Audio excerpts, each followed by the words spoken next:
So you might want to buckle up, baby. And let's...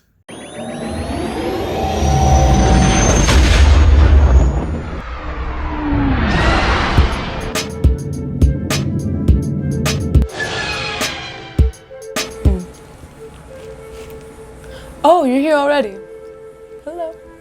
Welcome aboard the V-Wing. I was just finishing this pizza, but I could finish that later.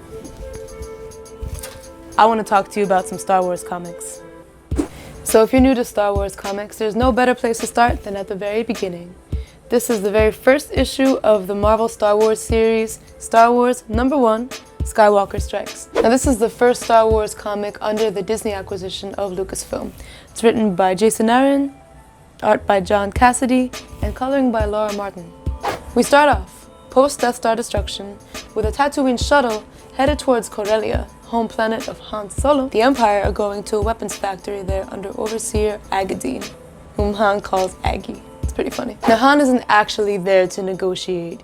He intercepted the real envoy from Jabba the Hutt with the rebel fleet. So Agadine and Han start throwing sass at each other about how negotiations are or aren't going to work with the largest 24-hour weapons factory. And then suddenly R2-D2 and your two favorite rebel siblings deliver a triple-decker pain sandwich to the stormtroopers nearby. It takes a quick shock from R2-D2 and Aggie dimes out the location of the central power station.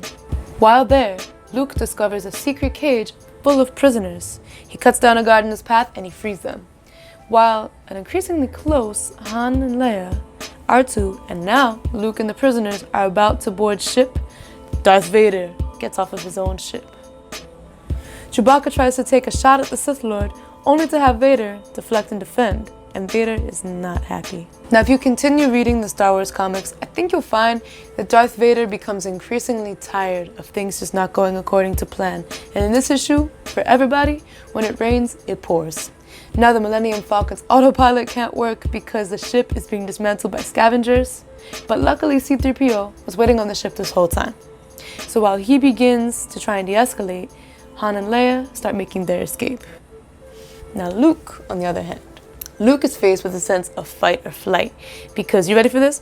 Darth Vader, yes, Darth Vader himself, starts walking straight up to him to square up. And that is how the issue ends. Now this issue was jam-packed with excitement, at least for me. I love the art, everyone's likenesses you'll find are captured beautifully, and it really shows you everyone has their own objectives and nothing seems to be going well. But, like Leia said, it was pretty valiant of Han to show his face to the Empire at least. I think starting with Skywalker Strikes is a great way to really dive into the world of Star Wars, especially if you're not that familiar with the comics and if you can't get enough of the original trilogy. So, I hope you enjoyed your time here on the V-Wing. I hope you check out the rest of BROAXIUM and come back here for more. And may the Force be with you, always.